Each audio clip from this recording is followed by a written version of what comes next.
Middle east में युद्ध का आगाज हो चुका है। मिडिल ईस्ट में गोले बारूद की बरसात हो रही है। खामनेई ने ऐलान कर दिया है इजराइल पर कड़ा प्रहार होगा।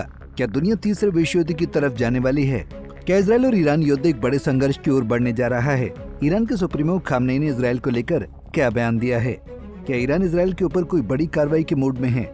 चलिए इस वीडियो में इन सब बिंदु पर सिलसिलेवार तरीके से समझते हैं।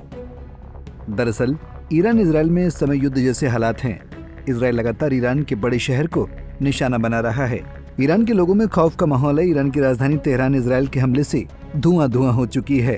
अब ईरान के सुप्रीमो खामनेई ने अपने सोशल मीडिया एक्स पर एक पोस्ट करके युद्ध का ऐलान कर दिया है।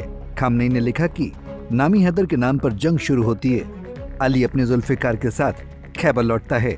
अब सवाल यह है कि हैदर का नाम लेकर युद्ध का ऐलान क्यों किया? आखिर हैदर, जुल्फिकार और खैबर का क्या मतलब है? इनका इतिहास और हालिया जंग से क्या संबंध है? चलिए जानने की कोशिश करते हैं। हैदर, जुल्फिकार और खैबर का मतलब क्या है? जुल्फिकार एक प्रसिद्ध दोधारी तलवार का नाम है जो इस्लामी परंपरा में इमाम अली से जुड़ी हुई है। ये तलवार न केवल युद्ध में अली की वीरता का प्रतीक मानी जाती है, बल्कि ईश्वरीय न्याय, ताकत और विजय का भी प्रतिनिधित्व करती है। शिया समुदाय में इसे अत्यंत पवित्र माना जाता है और अक्सर धार्मिक जुलूसों, पोस्टरों और झंडों में इसकी छवि दिखाई देती है और उनके नेतृत्व की पहचान बनकर सामने आती है। आलिम अली खामनेई ने अपने एक पोस्ट में लिखा, अली अपने जुल्फिकार के साथ खैबर लौटता है।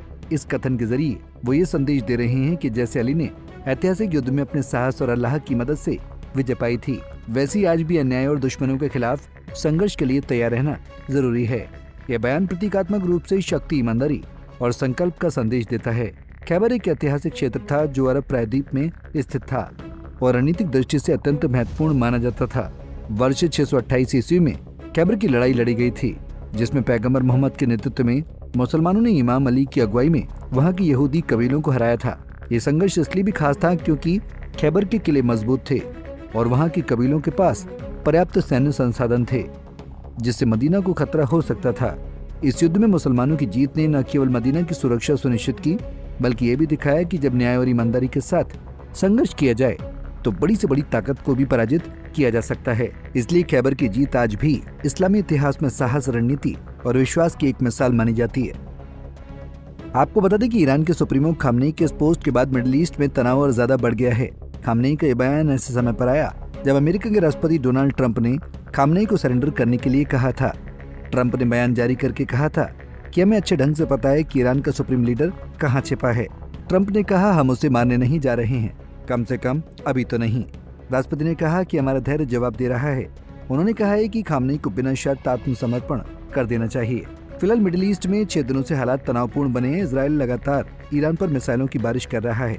इजराइल के इस हमले में ईरान के 585 लोग मारे गए हैं।